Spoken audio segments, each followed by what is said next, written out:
खबरों के एक्सप्रेसवे से आगे रुक करते हैं सियासी ढाबे का, जहां आज की सबसे दिलचस्प खबर मौजूद है। उत्तर प्रदेश में कन्नौज की सीट पर सियासी मुकाबला बेहद दिलचस्प हो गया है। समाजवादी पार्टी की ओर से आज अखिलेश यादव ने पर्चा भर दिया।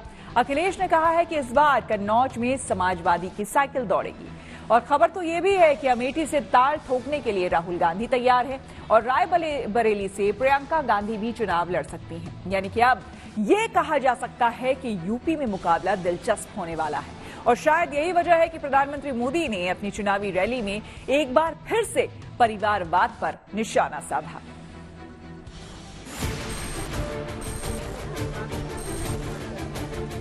कांग्रेस हो या समाजवादी पार्टी, ये सिर्फ अपने परिवार का ही सोच सकती है। और आरोप लगाने वाले कौन है? कोई परिवार वाला आरोप लगाए तो ठीक भी है, जिनका परिवार नहीं है वे आरोप लगाते हैं। अब ये उनके परिवार नहीं है तो मैं थोड़ी इसके लिए दोषी। आप खुद देख रहे हैं क्या यूपी में सपा को अपने परिवार के बाहर का एक भी यादव ऐसा नहीं मिला जिसे वो टिकट दे सके। दूसरों को परिवार पे जाने कितना आरोप लगाते हैं, उन्हें क्या लेना देना है इन चीजों का। ये चुनाव लोकतंत्र को और संविधान को बचाने का चुनाव है। ये राहुल गांधी अद्भुत हैं, परिवार का परिवार ही बदल दिए। लोकसभा चुनाव के दूसरे चरण के लिए कल वोट डाले जाएंगे, लेकिन उससे पहले आगे के चरणों के लिए हो रहे चुनाव प्रचार से सियासी तापमान बढ़ता जा रहा है। चुनाव में ज्यादा से ज्यादा सीटें जीतने के लिए सियासी दल पूरा जोर तो लगा ही रहे हैं, साथ ही साथ जुबानी जंग में एक दूसरे को मात देने की कोशिश भी कर रहे हैं। इस बार सियासी पारा लोकसभा की सबसे ज्यादा 80 सीटों वाले यूपी में चढ़ गया। कांग्रेस हो या समाजवादी पार्टी, ये सिर्फ अपने परिवार का ही सोच सकती है। इन लोगों के लिए अपना परिवार ही सब कुछ है। आप इनके लिए कोई मायने नहीं रखते।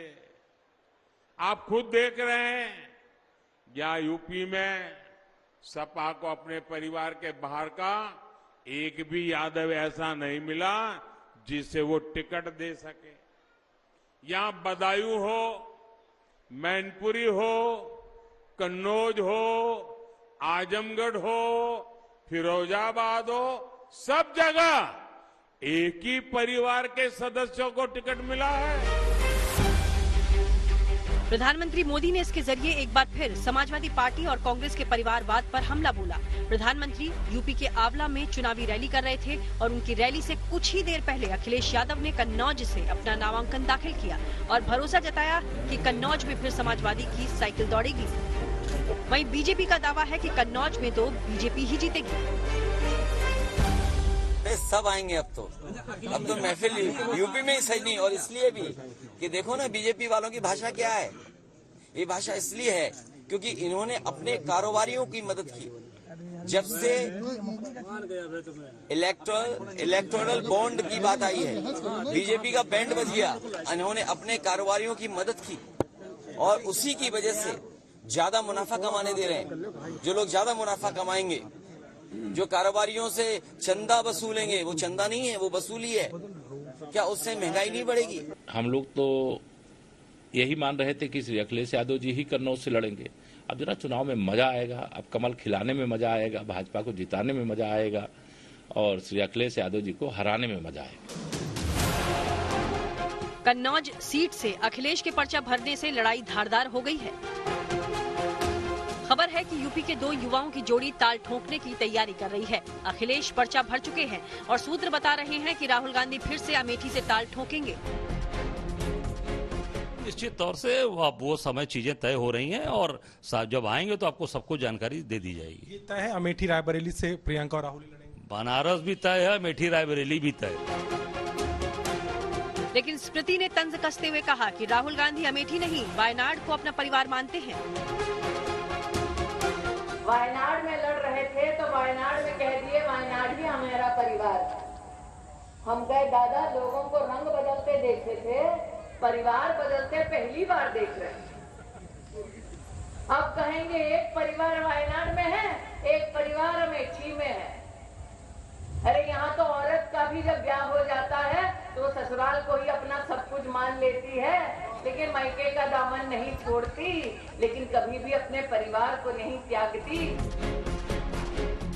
खबर ये भी है कि प्रियंका गांधी रायबरेली से अपनी किस्मत आजमाएंगी। दूसरे फेज की वोटिंग के बाद दोनों के नाम तय हो सकते हैं। सूत्र बताते हैं कि 1 मई को राहुल अमेठी से नामांकन करेंगे। हालांकि कांग्रेस अभी खुलकर इस बारे में कुछ नहीं कह रही है। प्रधानमंत्री मोदी विपक्ष पर हमला करने से नहीं चूक रहे। उन्होंने विपक्ष से प्रधानमंत्री पद के उम्मीदवार का नाम पूछा है और उनका फॉर्मूला बताकर इंडिया गठबंधन को घेर रहे हैं।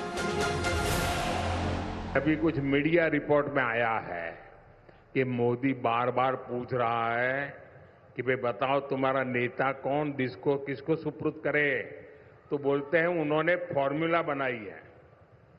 उन्होंने फॉर्मूला बनाई है कि कौन प्रधानमंत्री बनेगा। कहा जा रहा है कि ये लोग 1 ईयर 1 PM फॉर्मूला बना रहे हैं, यानी 1 साल 1 PM, दूसरे साल दूसरा PM, तीसरे साल तीसरा PM, चौथे साल चौथा PM, 5वें साल 5वां PM। बताओ भाई क्या होगा देश का। जबकि दूसरी ओर राहुल गांधी जनता से हिंदुस्तानियों की सरकार बनाने की अपील कर रहे हैं। ये चुनाव लोकतंत्र को और संविधान को बचाने का चुनाव है। एक तरफ बीजेपी और आरएसएस जो लोकतंत्र को खत्म करने की कोशिश कर रही है और संविधान को नष्ट कर रही है, और दूसरी तरफ कांग्रेस पार्टी और इंडिया अलायंस जो संविधान को और लोकतंत्र को बचा रही है। साफ है, दूसरे दौर के मतदान से पहले सियासी हमले और तीखे हो चले हैं और अब ये देखना होगा कि मतदाता सियासी हमले और जनता के मुद्दों में से किसे चुनते हैं। कांग्रेस जनरली क्रांतिकारी काम करती है। कहती है कांग्रेस सत्ता में आने के बाद ही वो एक के बाद ऐसे क्रांतिकारी कदम उठाएगी। अरे ये सपने मत देखो, देश की जनता आपको ऐसा मौका नहीं देगी। Bureau report, good news today.